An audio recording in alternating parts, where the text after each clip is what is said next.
சீரரா செல்வம் போல் சேர்க்கவே என் ஆசான் வீரராகவர்க்கு புகழ்.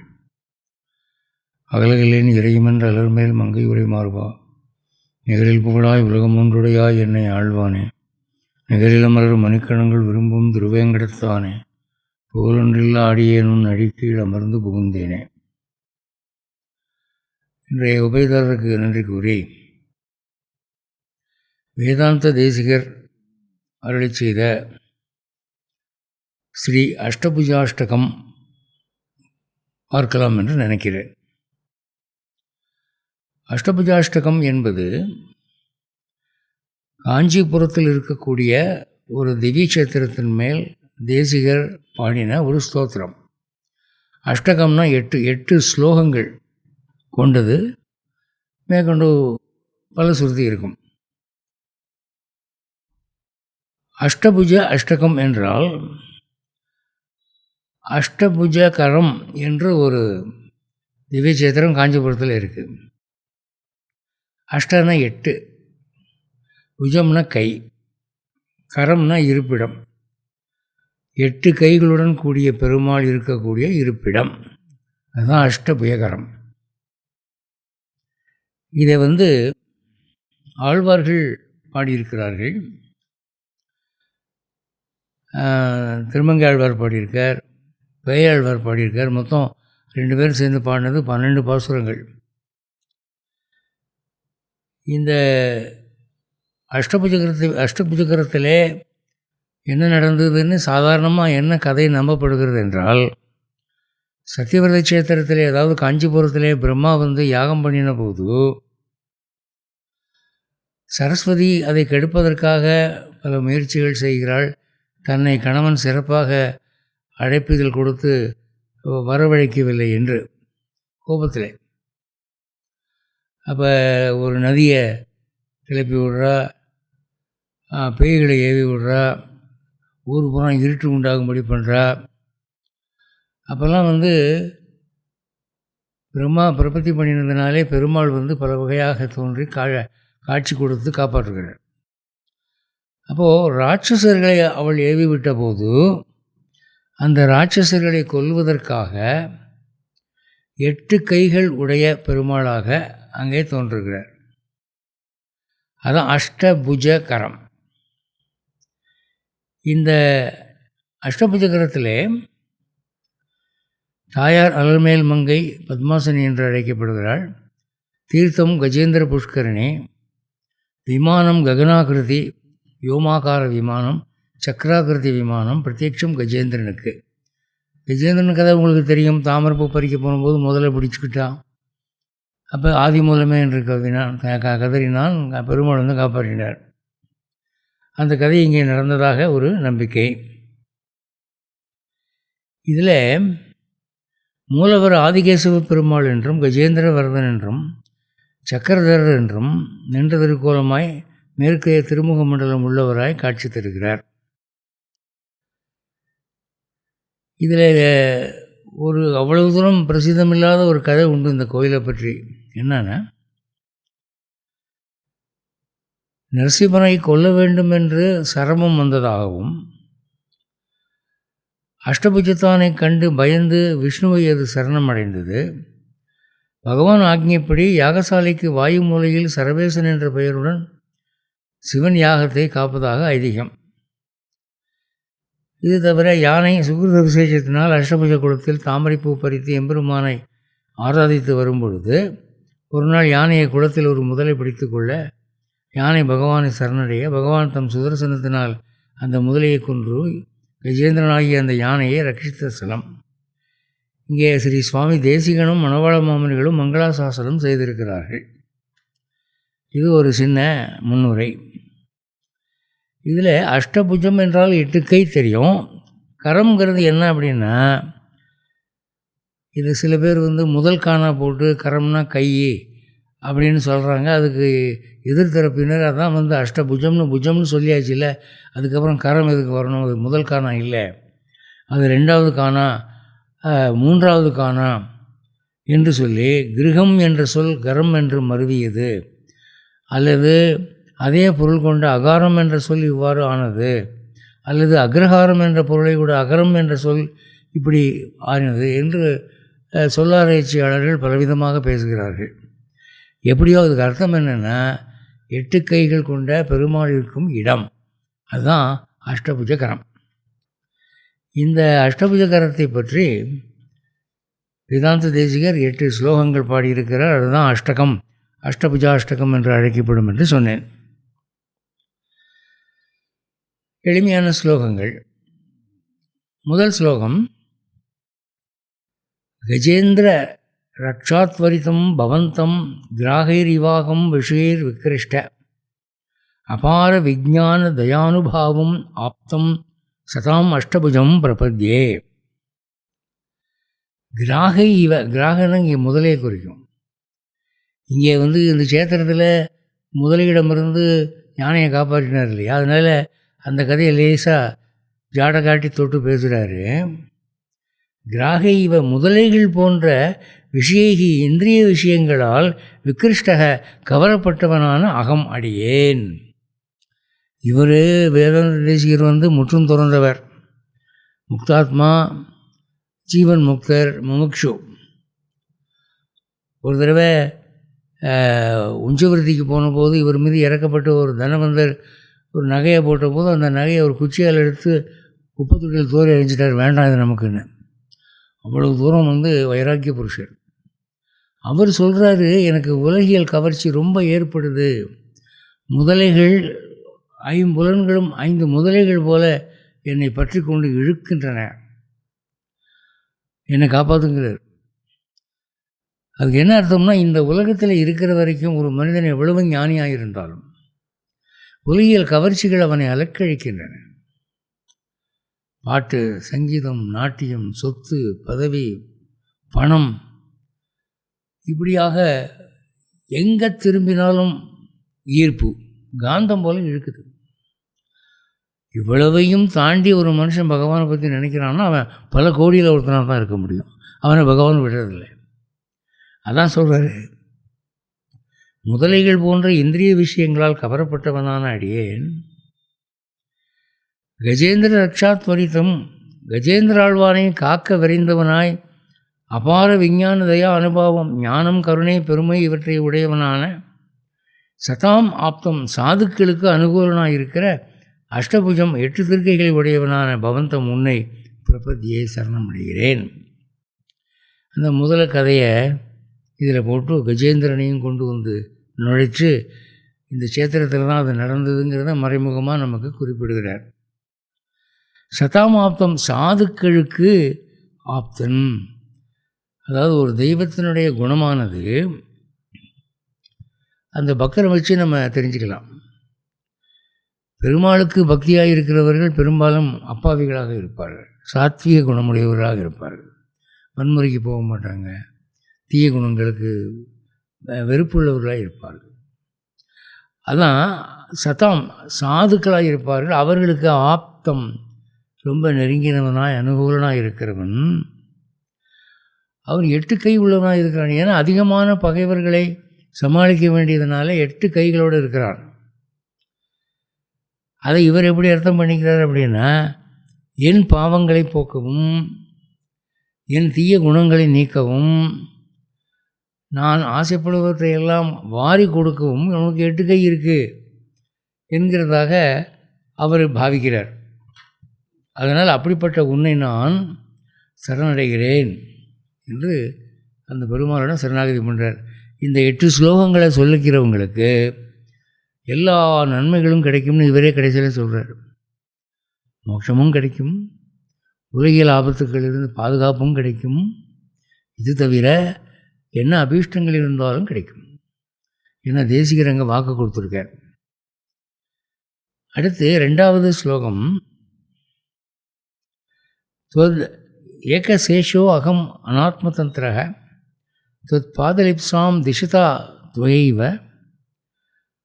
असत्समोऽपि अष्टभुजास्पदेश सत्ताम् इदानीम् उपलम्बितो अस्मि.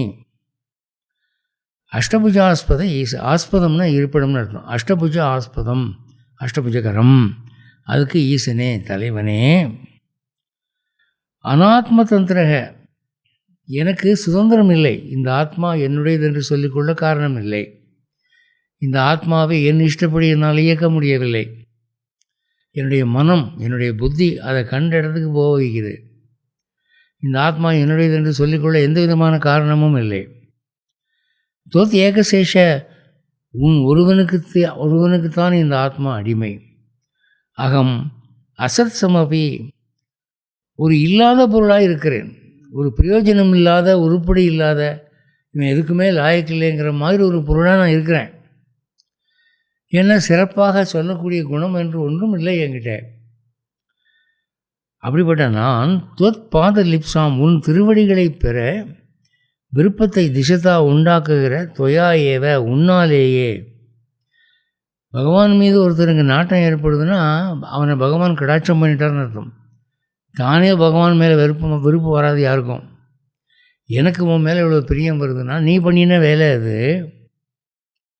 இதானியும் சத்தாம் உபலம்பித்தக அஸ்மி, உன்னை நான் சரணடைந்ததுனாலே இப்போ நானும் ஒரு மனுஷன், நானும் ஒரு உருப்படியான ஆத்மா. பொருளில்லாத என்னை பொருளாக்கினாய். இவன் யாருன்னு கேட்டால் இவன் ஞானி, இவன் நிறைய படித்தவன், பக்திமான், பகவானுடைய அருள் பெற்றவன், பகவான் திருவடிகளை சரணடைந்தவன், இவன் மேலே கை வச்சா பகவானே ஏற்றுக்கிட்டு வருவான் என்றெல்லாம் ஒரு நல்ல பெயர் எனக்கு இப்போ ஏற்பட்டு போச்சு. முன்ன இல்லை. உன் கருணையினாலே எனக்கு உன் மீது ஒரு காதல் ஏற்பட்டு, அதனாலே உன் பக்தனாகி, அதனாலே உன்னுடைய திருவருள் பெற்று இப்போது நான் நல்லறிவுள்ளவனாக இருக்கிறேன் என்று நன்றி பாராட்டுகிறேன். அது 2வது ஸ்லோகம். 3 ஸ்வரூப ரூபாஸ்திர விபூஷணாத்யைஹி பரத்வச்சிந்தாம் தொயி துர்நிவாராம் போகே மிருதூபகிரமதாம் அபிப்சன்ன ஷீலாதிபிர் வாரயசீவ பும்சாம். பும்சாம் போகே, மனிதர்களுக்கு உன்னை அனுபவிப்பதில் மிருது உபக்கிரமத்தாம், தொடக்கம் மென்மையாயிருத்தலை அபிப்சன்னு விரும்புகிறனாய். அதாவது மனிதர்கள் உங்ககிட்ட வர்றதுக்கு பயப்படக்கூடாது. இப்போ சின்ன குழந்தைகள்கிட்ட பழகும்போது முறுக்கு மீச்சை வச்சுக்கிட்டு ஆகா அவன் கட்டபொம்மன் சிரிச்சுக்கிட்டு இருந்தால் எந்த குழந்தையும் கிட்ட வராது. குழந்தைகள் பயப்படாதபடி ஒரு சௌமியமான முகமாக இருக்கணும். ரொம்ப சாத்விகமான ட்ரெஸ்ஸு, வார்த்தைகள், மென்மையான வார்த்தைகள், பழகுமுறை, சிரிப்பு, இப்படி இருந்தால் தான் பிள்ளைகள் வரும். பெருமாளுடைய 8 கையும் அந்த 8 கைகளோடு கூடிய அந்த ஆயுதங்களும், அதான் அந்த 8 கையில் என்னென்ன ஆயுதம் இருக்குதுன்னு சொல்கிறாங்க பாருங்கள். வலது 4 திருக்கைகளில் சக்கரம், கத்தி, புஷ்பம், அம்பு. இடது 4 திருக்கைகளில் சங்கம், வில், கேடயம், கதை. உற்சவருக்கு 4 கரங்கள் தான் இருக்குது, ஆனால் மூலவருக்கு 8 கரம் இருக்குது. அங்கே கதையும் வேலும் கூட இருக்கிறது என்று நிறைய ஆயுதங்கள் தரித்தவனாக நீ இருக்கிறாய். ஆனால் இதெல்லாம் பார்த்து பக்தர்கள் பயந்துடக்கூடாது இல்லையா? அதுக்காக இந்த ஸ்வரூப ரூப அஸ்திர விபூஷண ஆத்யைகி, ஆத்மஸ்வரூபம், திருமேனி, திருவாயுதங்கள், திருவாபரணங்கள் முதலியவற்றால் உன் விஷயத்தில் உண்டாகின்ற தடுக்க முடியாததான பரத்வ சிந்தாம், பரமபுருஷன் என்ற எண்ணத்தை சீலாதிபிகி வாரைய சீவ, எளிமை முதலியவற்றால் தடுக்கிறாய். இதெல்லாம் பார்த்து பிள்ளைகள் பயந்துருவாங்கன்ட்டு பெருமாள்கிட்ட ஒரு குணம் இருக்குது, மற்ற தெய்வங்கள்கிட்ட இல்லாத குணம், சௌலபியம். சௌலபியம்னா எளிமை, அணுகுவதற்கு எளிமை, பழகுவதற்கு எளிமை.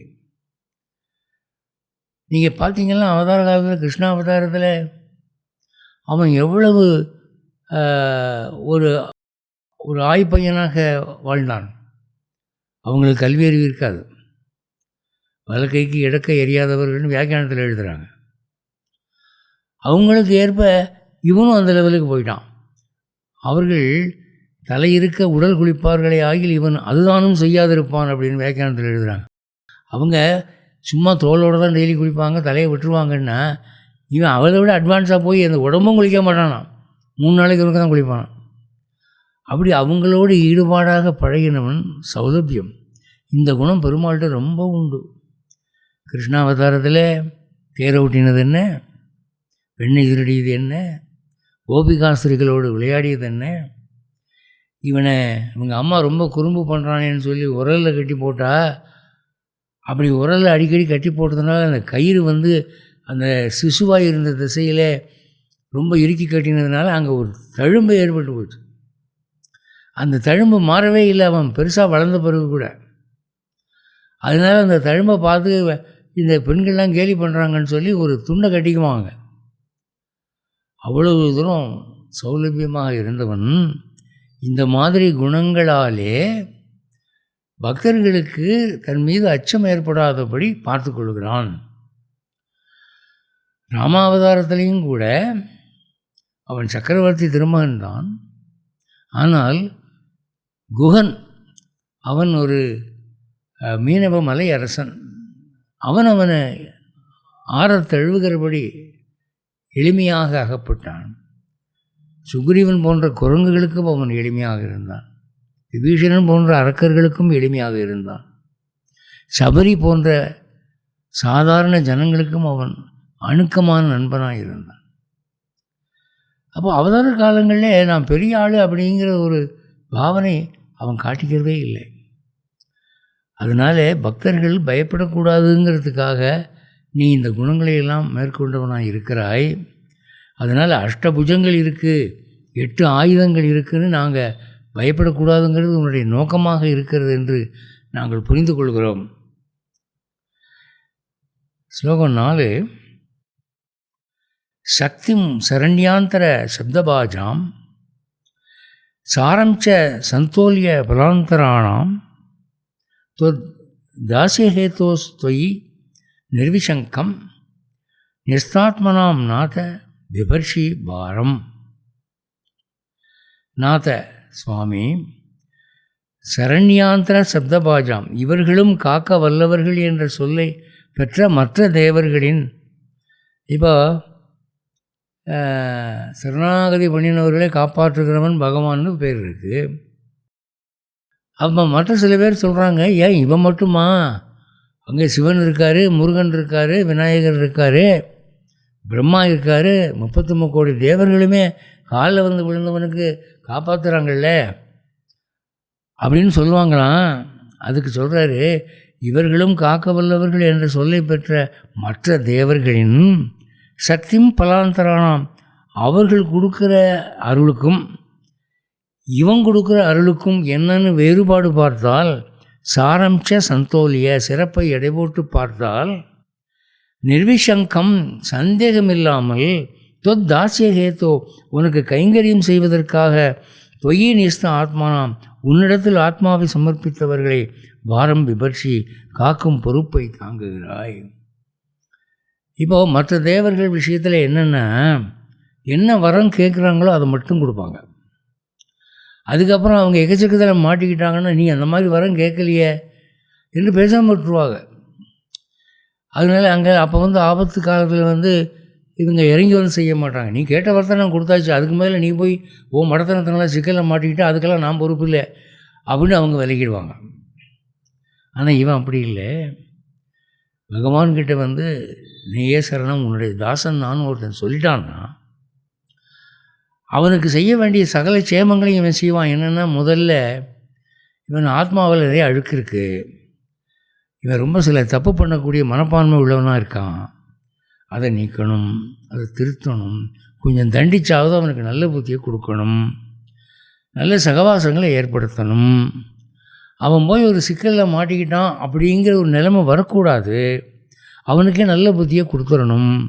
இது செய்யக்கூடாது, அது செய்யக்கூடாது, இது தப்பு அப்படிங்கிற அறிவு அவனுக்கு கொடுத்துடணும் என்று அதெல்லாம் செய்வான்.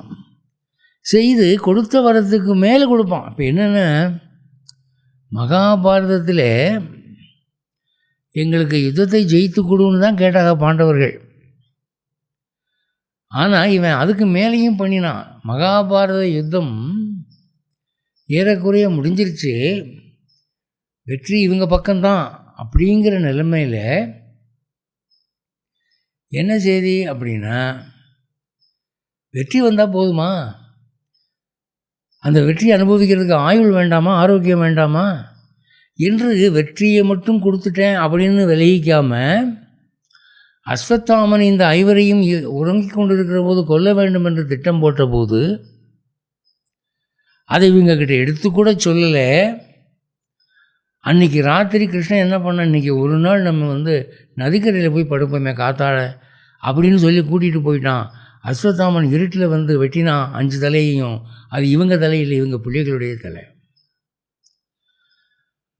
அப்போ அன்று ஐவரின் உயிர் காக்கப்பட்டது. அது மாதிரி நிறைய விஷயங்கள்.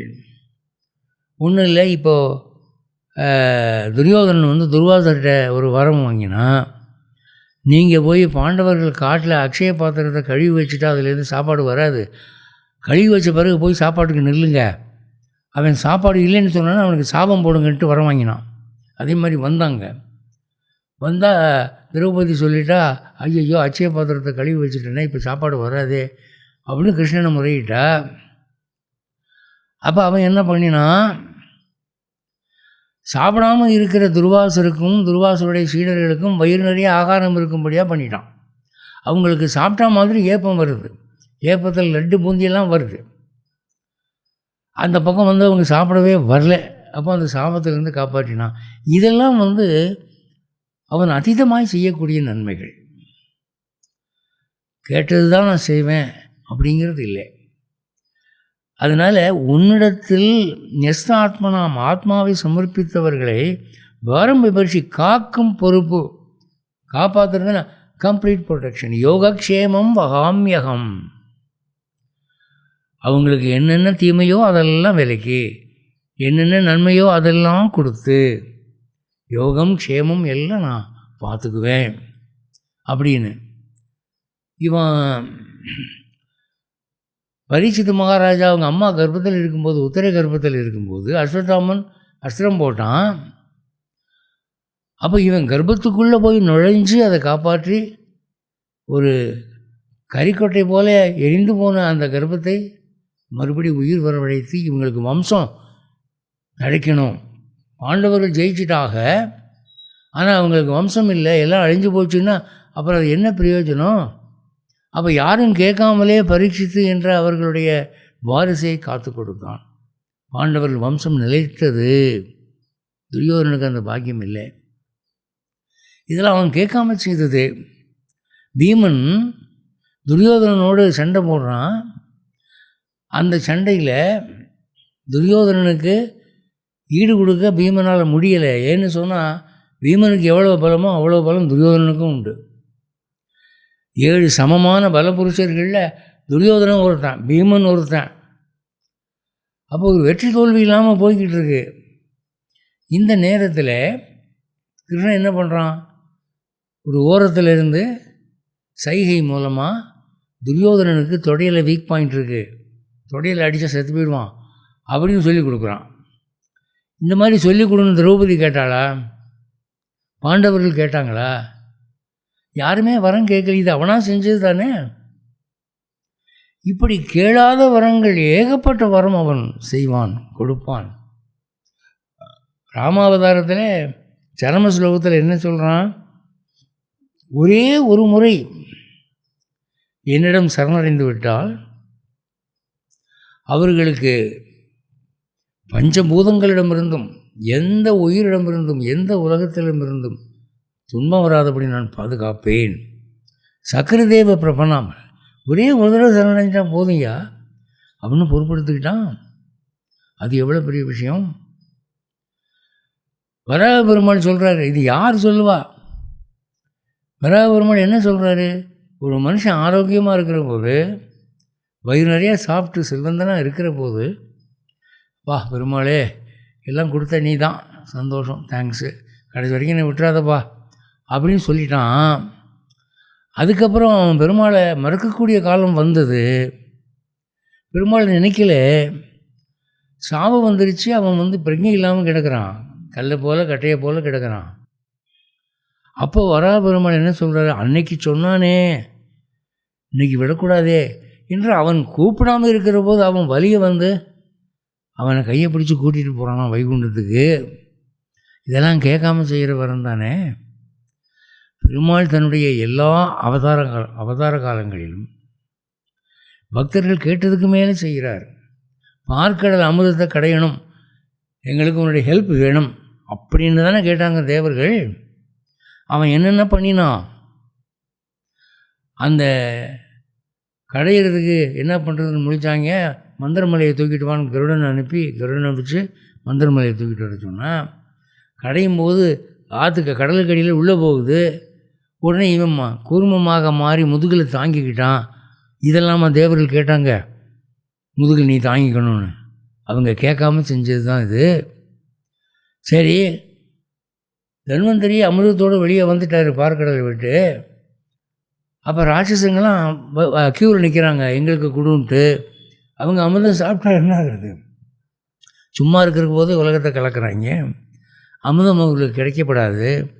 அதுக்கு ஒரு அழகான பெண்ணாக மோகினியாக வடிவெடுத்து அவர்களை ஏமாற்றி தேவர்கள் மட்டும் சாப்பிட்றப்ப பண்ணிட்டான். இதெல்லாம் தேவர்கள் கேட்டாங்களா?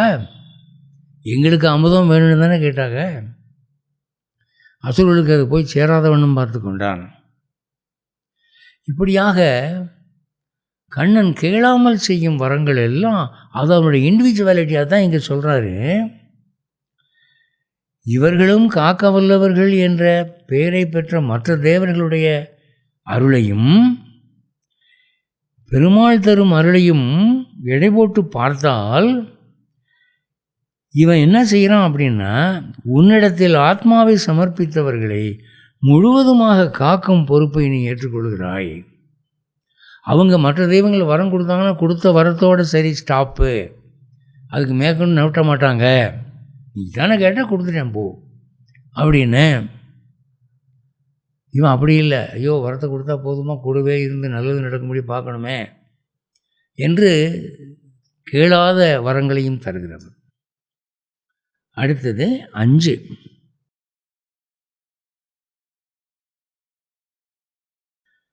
அபீதி ஹேதோர் அனுவர்த்தனீயம் நாத त्वदन्यं न विभावयामे பயம் குதக ஸ்யாத் त्वयि सा अनुकम्पे ரக்ஷா குதக ஸ்யாத் त्वयि ஜாதரோஷே. நாத சுவாமி, அபீதி ஹேதோ அச்சம் நீங்குவதற்காக त्वत् அந்நியம் அனுவர்த்தனீயம், உன்னை அன்றி வேறு ஒருவனை வழிபட உரியவனாக ந விபாவையாமே, நான் ஆக மாட்டேன். என்ன ஆனாலும் சரிப்பா, நீ தான் எனக்கு, நீ கொடுத்தாலும் சரி கொடுக்காட்டியும் சரி, உன்னை விட்டு நான் போக மாட்டேன். தொயீசா அனுகம்பே, நீ மட்டும் கருணையோடு இருந்து விட்டால் பயம் குதக சியாது, எனக்கு யாரிடமிருந்து அச்சம் வரும்? தொயி நீ ஜாதரோஷே, நீ கோபம் கொண்டு விட்டால் ரக்ஷா குதக சியாது, யாரிடமிருந்து பாதுகாப்பு வரும்? 2 கேள்வி கேட்குறாருங்க. நீ மட்டும் என்னை காப்பாற்றுறதுன்னு ஒரு உறுதி பூண்டுட்டேன்னு வச்சுக்குவோம், என்கிட்ட ஒரு வார்த்தை ப்ராமிஸ் பண்ணிவிட்டேன் அப்படின்னா நான் யாரை பார்த்தும் பயப்பட வேண்டியது இல்லையே, பிரம்மாவை பார்த்து பயப்பட வேண்டியது இல்லையே, சிவனை பார்த்து பயப்பட வேண்டியதில்லை, யாரும் என்னை ஒன்றும் செய்ய முடியாது. ஆனால் நீ என்னை கைவிட்டு விட்டாய் என்று வைத்து கொண்டால், என் மீது உனக்கு கோபம் வந்து விட்டது என்றால் யாருமே என்னை அப்புறம் காப்பாற்ற முடியாது. பெருமாள் பண்ண முடியாது, காப்பாற்ற முடியாதுன்னு சொல்லிட்டானா, கவலைப்படாதையா நான் பார்த்துக்கிறேன் அப்படின்னு சொல்கிறதுக்கு எவன் இருக்கான் அந்த உலகத்தில்? காக்காசுரன் மீது பிரம்மாஸ்திரத்தை ஒரு புல்லை பிடிங்கி மந்திரத்தை சொல்லி ஏவி விட்டான் ராமன். ஐயோ ஐயோ என்னை காப்பாற்றுன்னு சொல்லி அவன் எல்லா உலகங்களுக்கும் போனான். இந்திரலோகத்துக்கு போனான், அடுத்தாப்புல கந்தர்வலோகத்துக்கு போனான், பிரம்மா கிட்ட போனான், சிவன்கிட்ட போனான். எல்லோரும் ஒன்று துரத்தி வர்றது பெருமாளுடைய அஸ்திரமா, தயவு பண்ணி இடத்த காலி பண்ணு, இங்கே இருந்தால் எங்களையும் சேர்த்து அடிக்கும் என்று விரட்டி விட்டார்கள். அங்கே சுற்றி இங்கே சுற்றி ஒன்றும் முடியலைன்ட்டு திரும்ப ராமன் காலில் தான் வந்து விழுந்தான். இங்கே அந்த கருத்து தான் சொல்கிறார். உனக்கு கோபம் வந்து விட்டால் எனக்கு பாதுகாப்பு அளிப்பதற்கு இந்த உலகத்தில் யார் இருக்கா? யாரும் காப்பாற்ற முடியாது. அம்பரீஷன் விஷயத்திலே சுதர்சனம் துர்வாசனை துரத்திய போது அவனும் எல்லா உலகங்களும் போய் பார்த்தான், பெருமாள்கிட்ட கூட போய் பார்த்தான். பெருமாள் என்ன சொல்லிட்டாரு, இது எனக்கும் உனக்கும் ஏற்பட்ட பிரச்சனை இல்லைப்பா, என் அடியவனுக்கும் உனக்கும் ஏற்பட்ட பிரச்சனை, நீ அவங்ககிட்ட போய் காம்ப்ரமைஸுக்கு போ, இங்கே வராதேன்ட்டான். அப்படியாக அவன் ஒரு கோட்பாடு வச்சுருக்கான். என்கிட்ட வந்தவனை நான் காப்பாற்றுறதுன்னு சொல்லி ஃபேண்டம் சீல் மாதிரி ஒன்று குத்திட்டேன்னா எவன் வருவான் உனக்கு அகெயின்ஸ்டா? அல்லது உன் மேலே நான் கோபிக்கிறேன் என்று முடிவு செய்து விட்டால் எவன் வருவான் உன்னை காப்பாற்றுறதுக்கு என்று அப்படிப்பட்ட ஒரு உயர்ந்த நிலையிலே நீ இருக்கிறாய். அப்படிப்பட்ட உன்னிடம் திரு அட்டப்பயக்கர எம்பெருமானே நான் சரணடைந்து விட்டேன், எனக்கு அச்சம் தேவையில்லை. அடுத்து 6. தோத் ஏகதந்திரம் கமலாசகாய ஸ்வேனைவ மாம் ரட்சித்தும் அர்ஹசி த்வம் தொயி பிரவருத்தே மம கிம் பிரயாசைகி தொய் அப்பிரவருத்தே மம கிம் பிரயாசைகி. கமலாசகாய பெரிய பிராட்டியை துணையாக உடையவனே. அதாவது ஒரு சண்டை நடக்கிற போது நம்ம கம்பெனியனாக யாரை வச்சுக்கிட்டு இருக்கோங்கிறது ஒரு முக்கியமான கேள்வி. ஏன்னா அந்த நபருடைய குணத்தை பொறுத்து தான் நம்முடைய குணம் பாதிப்படையும். பக்கத்தில் இருக்கிற ஆள் தூண்டி விடுறான்னு வச்சுக்கோ, இன்னும் அடி அப்படி தானே நமக்கு கோபமும் ஆக்ரோஷமும் அதிகமாகும். அப்படி இல்லாமல் பக்கத்தில் இருக்கிற நபர் ஐயோ வேணாம் விடுப்பா போதும் அப்படின்னு சொன்னாங்கன்னா இவனுக்கு சாந்த குணம் தான் வரும். பெருமாள் என்ன பண்ணிட்டாரு, ஹி மேட் அ சாய்ஸ். ஒரு soft hearted companion partner Mahalakshmi வச்சுக்குவோம் பக்கத்தில். அவள் என்ன சதா ஒரே ஒரு வாக்கியம் சொல்லிக்கிட்டு இருக்க, குற்றம் செய்யாதவர் எவருமிலர், குற்றம் செய்யாதவர் எவருமிலர், குற்றம் செய்யாதவர் எவருமிலர், சும்மா அடிக்காத, சும்மா தண்டிக்காத, பி மெர்சிஃபுல், ஹேவ் மெர்சி, இப்படி சொல்லிக்கிட்டு இருக்கா. அப்படிப்பட்டவளை பக்கத்தில் வச்சிருக்கிறவன் நீ. அதாவது அஷ்டபுஜகரம் உடையவனே, அஷ்டபுஜகரத்தில் இருப்பவனே. தொத் ஏகதந்திரம் உனக்கே வசப்பட்டவனான மாம் என்னை துவம் நீ ஸ்வேனையேவ ரட்சித்தும் அர்ஹசி, நீயே என்னை காப்பாற்றுவதற்கு சக்தி உள்ளவன் தான். பிரவருத்தே மம பிரயாசை கிம், என்னுடைய பிரயாசங்களால் வரும் பயன் யாது? நீ என்னை காப்பாற்றுறதுன்னு முடிவு பண்ணிட்டீன்னா நான் என்னுடைய சுய முயற்சிகள் பண்ண வேண்டிய அவசியம் இல்லை, அதனால் பிரயோஜனம் இல்லை. நான் போய் அந்த சாமி இந்த சாமி எனக்கு கும்பிட்டு அதெல்லாம் கொஞ்சம் வாங்கி வைப்போம் அப்படின்னு முயன்றால் அதனால் ஒரு பிரயோஜனம் இல்லை. இப்போது அனுமானை பிரம்மாஸ்திரம் போட்டு கட்டினா இந்திரஜித்து, கட்டினா பேசாமல் இழுத்துட்டு போக வேண்டியதானே ராவணங்கிட்ட. ஒருவேளை இந்த அஸ்திரம் விட்டுருச்சுன்னா என்ன பண்ணுறதுன்னு அஸ்திரத்து மேலே நம்பிக்கை இல்லாமல் ஒரு வடக்கயிறை வேற போட்டு கட்டினான் அனுமாரை. அப்போ பிரம்மாஸ்திரம் ஒரு தெய்வம், அது கோபம் வந்துருச்சு. ஏன்டா என் மேலே உனக்கு நம்பிக்கை இல்லை, நான் கயிறு மேலே உனக்கு அவ்வளோ நம்பிக்கையான, அது விட்டுருச்சு பட்டுன்னு. அது அனுமானுக்கு தெரிஞ்சு போச்சு. ஆஹா, பிரம்மாஸ்திரம் கட்டு விட்டு போச்சு, இவன் கட்டின கயிறு மட்டும்தான், கயிறை ஈஸியாக அறுத்து தெரிஞ்சிருவேன், எனக்கு பிரச்சனை இல்லை, பிரம்மாஸ்திரம் ஒன்று தான் என்னை கட்டும், பிரம்மா சொல்லியிருக்காரு, அதுவும் விட்டுருச்சுன்னு. அப்போது நான் என்னை நானே காப்பாற்றிக் கொள்வதற்கு வேறு தெய்வங்கள் மூலமாகவோ இல்லை வேறு வழிகள் மூலமாகவோ நான் முயற்சி செய்தேன் என்றால் நீ இருக்கிற போது அதனால் என்ன பிரயோஜனம்? அது வேஸ்ட்டு. ஒரு யானையை கட்டுறதுக்கு ஒரு பெரிய சங்கிலியை போட்டு கட்டின பிறகு ஒரு அறிவு கட்டமாக என்ன பண்ணுறான், ஒரு சணல் கயிறை வச்சு ஒரு காலில் கட்டி தூணில் போய் முடிச்சு போடுறான். ஒருவேளை இந்த செயின் அறுத்துக்குச்சுன்னா சணல் கயிறு கட்டி வச்சிருவோன்னு. இது என்ன, இரும்பு சங்கிலியால் முடியாதது ஒரு சணல் கயிறால் முடியுமா? இது என்ன அறிவு கட்ட வேலை? அதான் நீ என்னை காக்க ரெடியாக இருக்கிற போது நான் எதுக்கு அங்கே எங்கே போகணும்? அந்த முயற்சிகள் எனக்கு தேவையில்லையே. அடுத்து தொயி அப்பிரவருத்தே மம பிரயாசைக்கும், ஐயா அப்படி இல்லை, என்னை நீ கைவிடுறதாக தீர்மானிச்சிடுறேன்னு வச்சுக்குவான். அதுக்கப்புறம் நான் என்ன முயற்சி பண்ணினாலும் எனக்கு நடக்க போகுதா? வேறு யோக மார்க்கத்தில் போகிறேன், அல்லது வேறு மோட்சாடிகளுக்கு எத்தனையோ வழி இருக்குது, மற்ற வழிகளில் போகிறேன், அதெல்லாம் என்னை காப்பாற்ற போகுதா? அதெல்லாம் ஒரு 20 அடி ஆழமுள்ள கிணத்துக்கு உள்ளே விழுந்திருக்கிற பொருள் எடுக்கிறதுக்கு 15 அடி நீள கயிறை பிடிச்சி போட்டால் எட்டுமா? எட்டாது. அது மாதிரி அதெல்லாம் பற்றாக்குறையாக போயிடும். உன்னால் கைவிடப்பட்ட என்னை எவரால் காப்பாற்ற முடியாது. அதனால் என்னுடைய முயற்சிகள், சொப்பிரவൃத்திகள், அதாவது பகவானுடைய அருள் நமக்கு வராமல் இருக்கிறதுக்கு ஒரு முக்கிய காரணம் என்று வைணவத்தில் எதை சொல்லுவாங்கன்னா ஸ்வப்பிரவருத்தி, சுயமுயற்சி. கடவுளை கூப்பிட்ருக்கேன், அவர் காப்பாற்றணும், காப்பாற்றுவார். அதோடு சேர்ந்து ஒரு ஹெல்ப்புக்கு நான் கொஞ்சம் முயற்சி பண்ணுறேன். திரௌபதி அப்படி தான் பண்ணினா.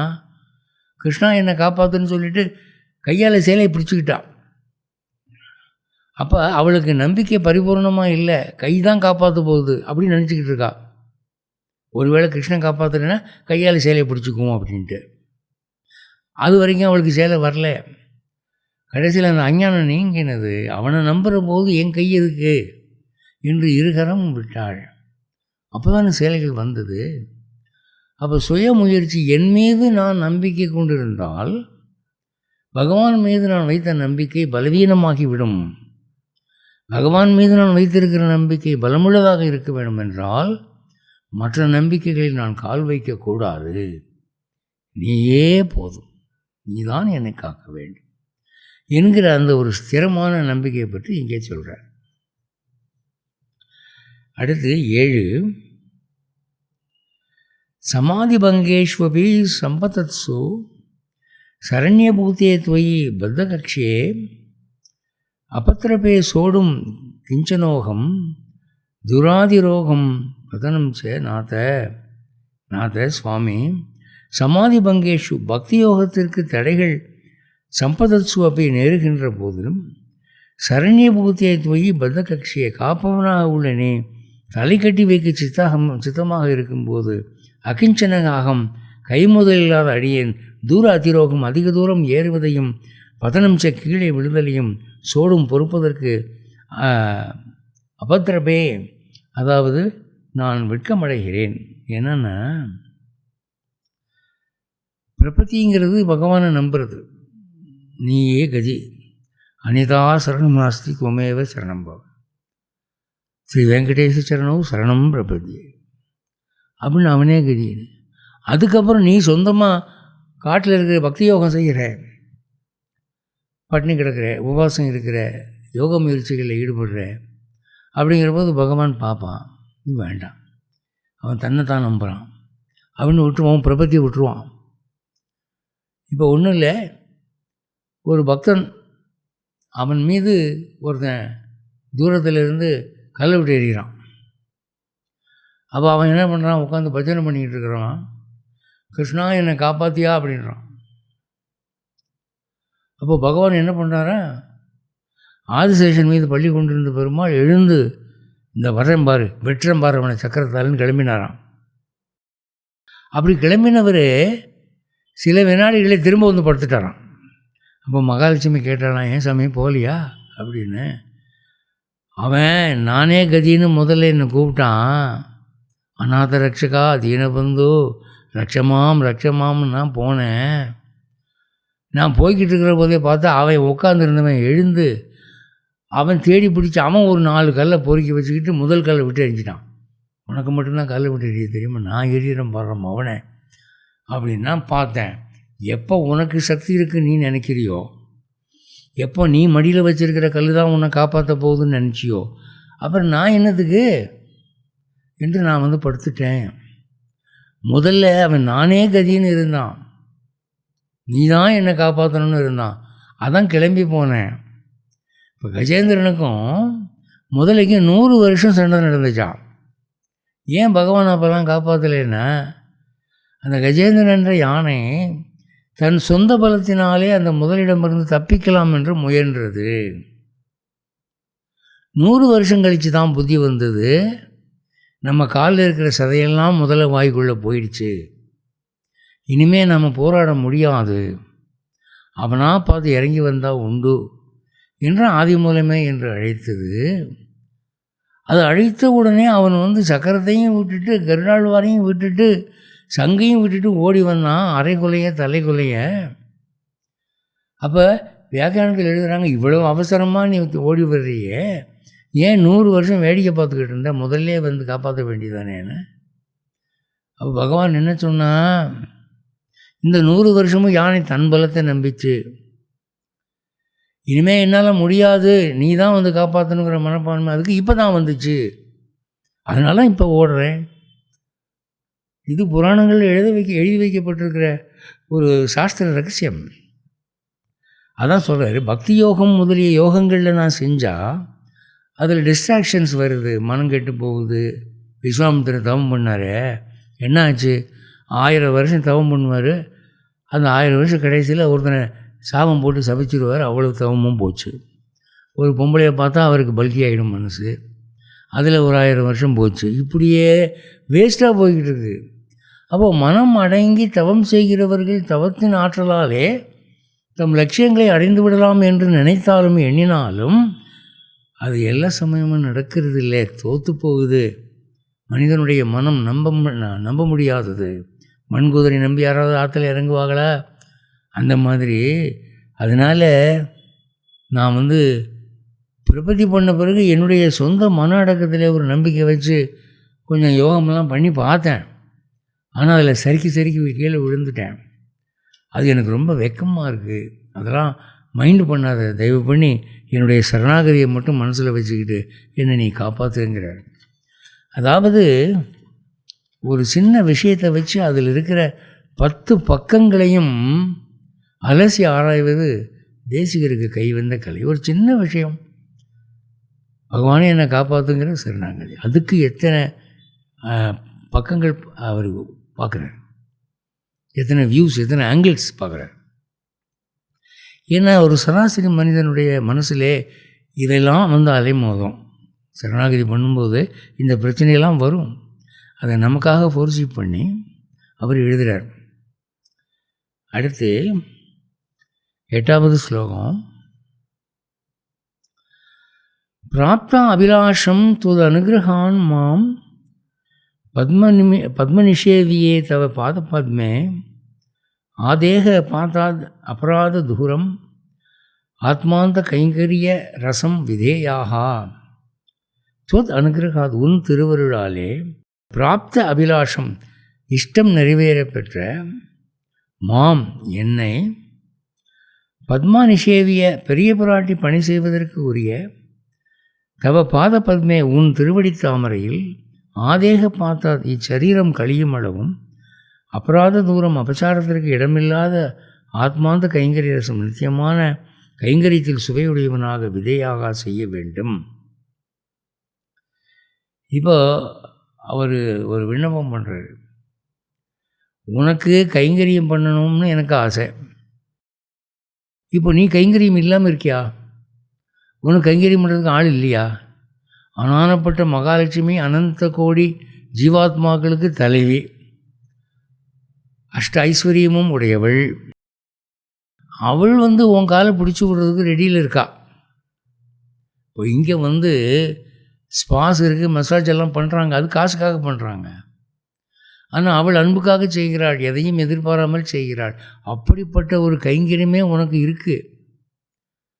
அப்படி இருக்கிற போது நானும் அந்த கைங்கரியத்தில் பங்கு கொள்ள வேண்டும் என்று ஆசைப்பட்டேன். அவளுக்கு தகுதி இருக்குது, எனக்கு தகுதி இல்லை. அதனால் நான் என்ன கேட்குறேன்னா, அவளுக்கு இருக்கிற அந்த மனப்பான்மை, தொண்டு மனப்பான்மை எனக்கு வர வேண்டும். அதாவது இந்த சரீரம் கழிகிற வரை, இந்த ஜென்மா முடிகிற வரை என் புத்தி அப்படி இப்படி போயிடக்கூடாது. ஒரு தனுர்தாசர் பொன்னாச்சியாருக்கு கூட பிடிச்சார் இல்லையா? அந்த மாதிரி வேறு விஷயங்களை எனக்கு ஆசை ஏற்பட்டு உன் கைங்கரியத்தை விட்டு நான் வேறு கைங்கரியத்துக்கு போயிடக்கூடாது. எத்தனை பேர் ராஜாவுடைய ராஜசபையில் போய் அவருக்கு ஆலவட்டம் வீசி கொடை பிடிச்சி ராஜாதிராஜ ராஜ மார்த்தாண்ட விஜய ரகுநாத தொண்டைமான் பராக் ஜேன்னு ராஜாவுக்கு ஜே போட்டுக்கிட்டு கிடக்குறாங்க. அவர் நடந்து வர்றபோது பூக்களை விரிக்கிறாங்க, கம்பளத்தை விரிக்கிறாங்க. இப்படி புத்தியெலாம் எனக்கு வந்துடக்கூடாதுயா.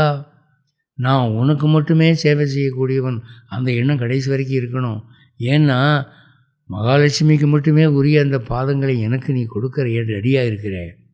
அப்போ அந்த ஸ்டேட்டஸை நான் மெயின்டைன் பண்ணிக்கணும் இல்லை, நான் தப்பு தவறான காரியங்கள் பண்ணக்கூடாதுல்ல. அப்போ அது அதை என் விஷயத்தில் நானே நம்பிக்கை உடையவனாக இருக்கிறேன்னா இல்லை, என்னால் அந்த மனசு மாறாமல் இருக்க முடியாது. அதுக்கு நீ தான் ஒரு ஸ்டெடி மைண்டை கொடுக்கணும். விஷ்ணு சகஸ்ரநாமத்தில் பல நாமாக்கள் எப்படி வரும்னா, பக்தியை கொடுப்பவன், மன அடக்கத்தை கொடுப்பவன், புத்தி தடுமாறாமல் இருக்க வைப்பவன் அப்படி வரும். அதனால தான் முனிவர்கள்லாம் தவம் செய்யும்போது கடவுளே எனக்கு புத்தி கெட்டு போகக்கூடாது, ஸ்டெடியாக இருக்கணும் நான் மெடிடேஷனில் என்று ஈஸ்வர பிரணிதானா என்கிற சரீர ஒப்படைப்பு சரணாகதி அது முக்கியமாக சொல்லுவாங்க யோக சாஸ்திரத்தில். அப்போ மன அடக்கம் என்பது இறைவன் கொடுத்த ஒரு வரப்பிரசாதம், அது நமக்கு தானே வராது.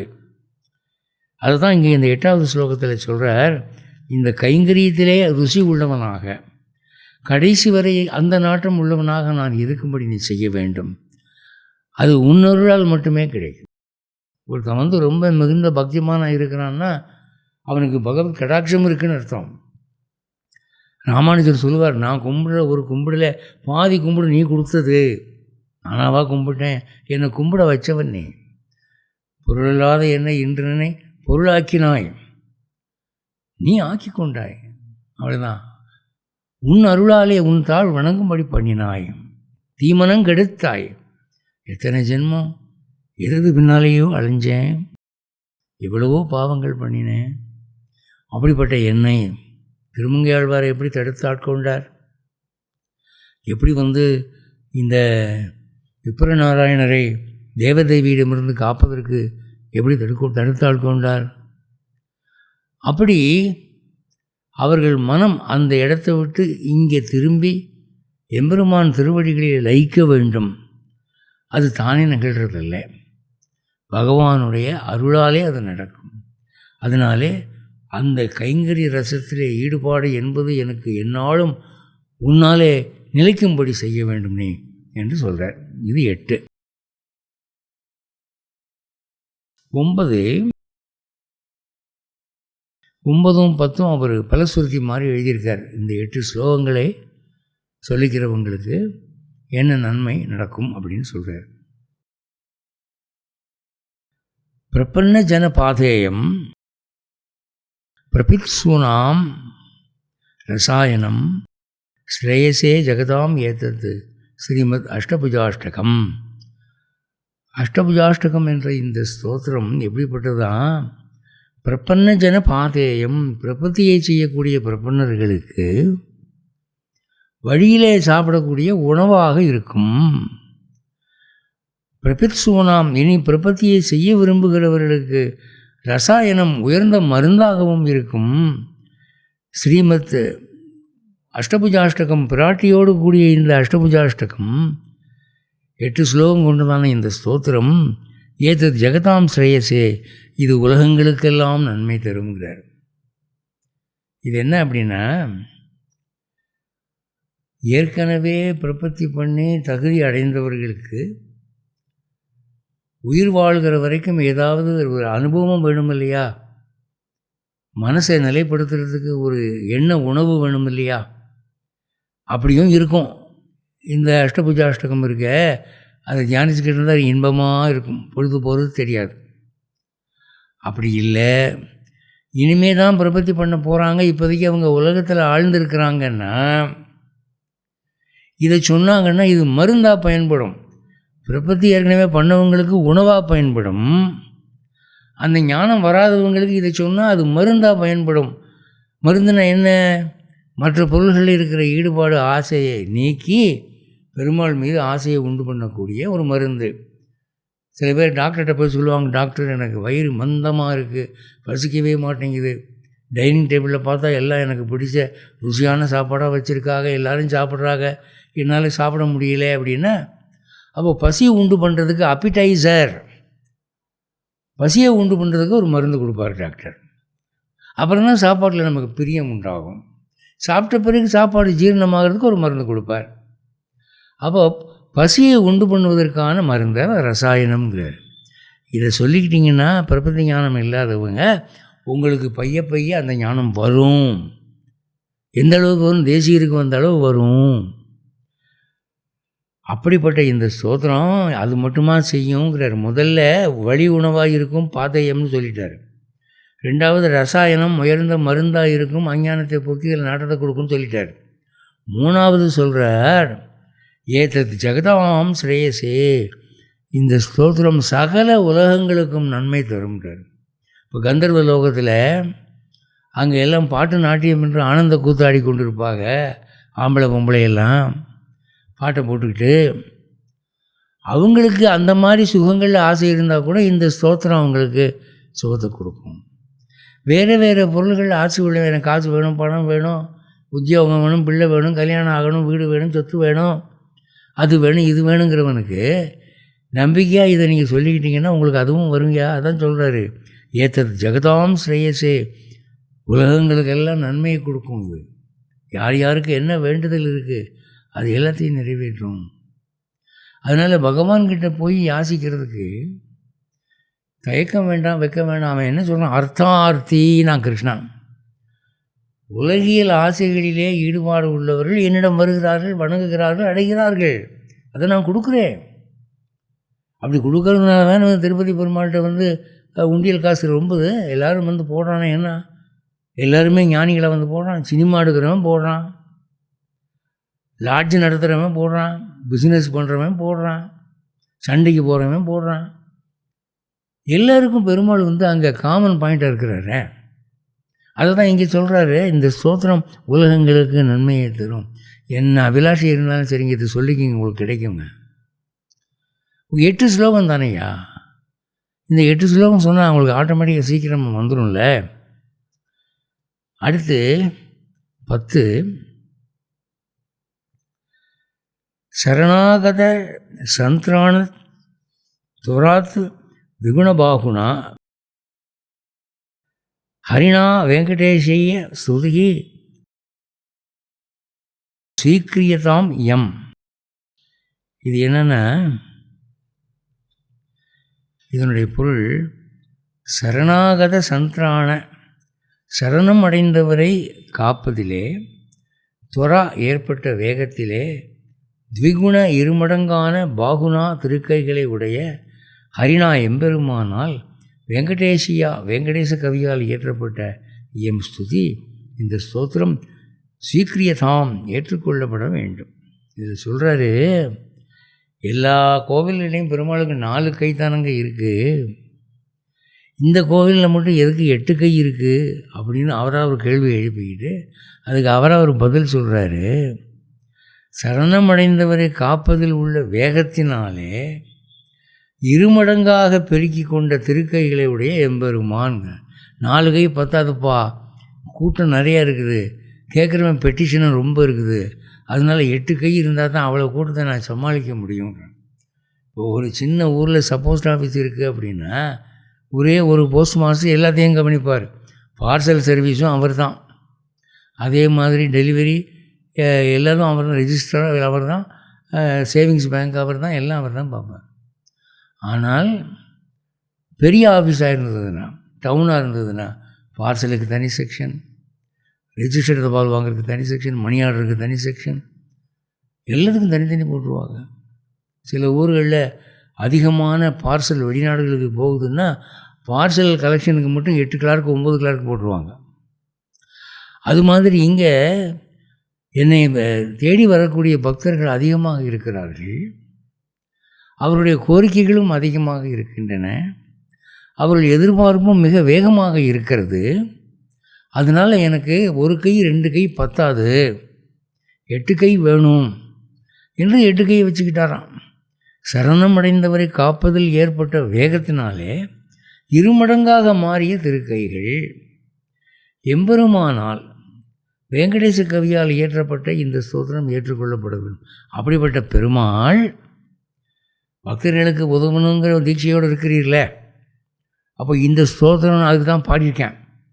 இதை யாரெல்லாம் சொல்கிறாங்களோ அதுக்கு இந்த செக்கை ஆனர் பண்ணணும். இந்த ஸ்தோத்திரத்தை கேட்டால் வரம் கொடுக்கணும். நீ இது ரிஜெக்டட், இது தள்ளுபடி ஆகி போச்சு, நாட் அப்ரூவ்டுன்னு சொல்லக்கூடாது நீ. அதனால் முதல்ல பெருமாள் இந்த ஸ்தோத்திரத்தை ஏற்றுக்கணும், இது அஃபீஷியலி அப்ரூவ்டு அப்படின்னு இந்த அப்ளிகேஷன் ஃபார்முக்கு ஒரு உயிர் வரணும். அப்போ தான் நாளை பின்ன இதை சொல்கிறவங்களுக்கு ஒரு பலன் கிடைக்கும். அதனால் முதல்ல 9 என்ன சொன்னார், எல்லா வரமும் கொடுப்பாருன்னாரு. 10 என்ன சொன்னார், பெருமாள் இந்த ஸ்தோத்திரத்தை ஏற்றுக்கிட்டு ஓகே இது will be approved petition here after அப்படின்னு ஆக்குவார் அப்படின்னு சொல்லி நம்பிக்கையை வெளிப்படுத்துகிறார். ஸோ உங்களுக்கு இந்த ஸ்தோத்திரத்தை சொன்னால் பலன் கிடைக்குமா கிடைக்காதா அப்படிங்கிற ஒரு சந்தேகம் வேண்டியதில்லை என்று அப்படியாக முடிக்கிறார்.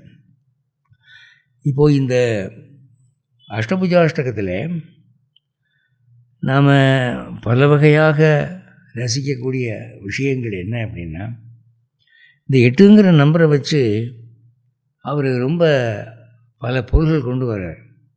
முதல்ல இதுக்கு அஷ்டகம் பாடுறார். 8 ஸ்லோகம் தான் இதுக்கு ஏற்பட்டது, மீதி 2 பலசுருதி மாதிரி. அடுத்து 8 கைக்கு காரணம் என்ன? ஆக்சுவலாக ஒரிஜினல் புராணம் படி பிரம்மாவை பாதுகாக்கிறதுக்கு, சரஸ்வதியால் ஏவப்பட்ட ராட்சசங்களை அழிக்கிறதுக்கு 8 கை வேணும் அப்படிங்கிற நோக்கத்தில் தான் அவர் 8 கையோடு அங்கே நிற்கிறது. அடுத்து சரபம் ட்ரபிள் பண்ண போது அதை சமாளிக்கிறதுக்கும் ஒரு 8 கை வச்சுருந்தார். இவர் புதுசாக ஒரு கை சொல்கிறார், ஒரு காரணம் சொல்கிறாரு. சரணாகதர்களை காப்பதற்காக 8 கை 2 மடங்காக்கி விட்டான். சாதாரணமாக அவனுக்கு சதுர்புஜன்னு தான் பேர். பகவத்கீதையில் அர்ஜுனுக்கு விஸ்வரூபம் காட்டுறான் கிருஷ்ணன். அப்போது பல பல தலைகள், பல பல கைகள், பல பல திருமேனிகள் என்று காட்சி தருகிறான். அப்போ அர்ஜுனன் சொல்கிறான், எனக்கு பயமாக இருக்குது கிருஷ்ணா, இதெல்லாம் நான் கேட்கவும் இல்லை, நீ வேண்டாம் காட்டாத, நீ சௌமியமான சாந்தமான வடிவத்தில் இருன்னு சொன்ன உடனே அவன் 2 கையுள்ள கிருஷ்ணனாக மாறலை, 4 கையுள்ள கிருஷ்ணனாக தான் மாறுறான். ஏன்னா யோகிகளும் முனிவர்களும் தேவர்களும் அவனை நாற்கரம் உள்ளவர்களாகவே பார்க்கிறார்கள்.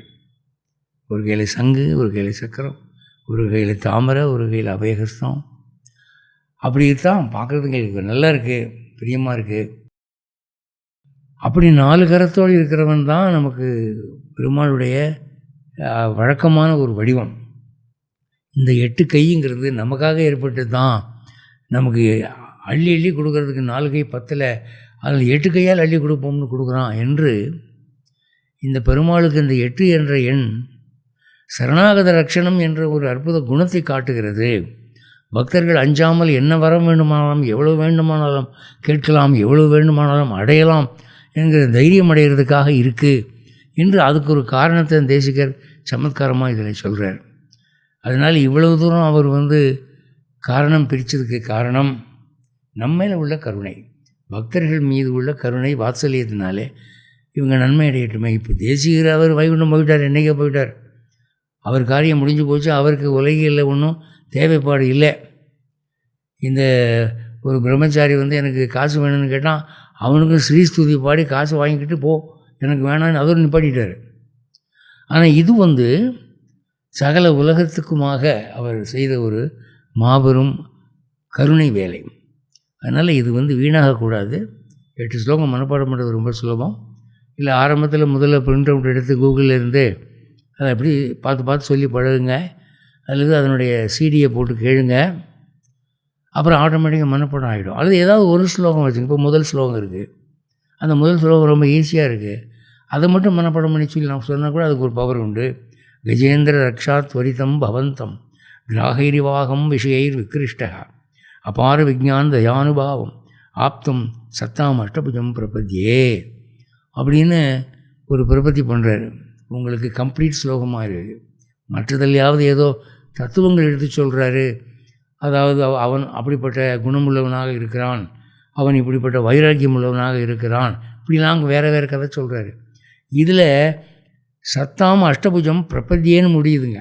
நான் அஷ்டபுஜ பெருமாளை சரணடைகிறேன்னு முடியுது. இந்த ஒரு ஸ்லோகத்தை நீங்கள் மனப்பாடம் பண்ணி கூட இன்னும் சொல்லி வரலாம். தேசிகர் நமக்கு வாக்குத்தத்தம் பண்ணியிருக்கார், இது வேஸ்ட் ஆகாது, 2 பக்கமும் வேஸ்ட் ஆகாதுங்கிறாரு. இதை சொல்கிறவனுக்கும் வேஸ்ட் ஆகாது. இந்த ஸ்தோத்திரம் அன்அஃபிஷியல் அப்படின்னு பெருமாளும் தள்ள மாட்டார், அவரும் அப்ரூவ் பண்ணுவார், உங்களுக்கும் பலன் கிடைக்கும். On both sides it is fruitful அப்படின்னு ஒரு ப்ராமிஸ் பண்ணியிருக்காரு.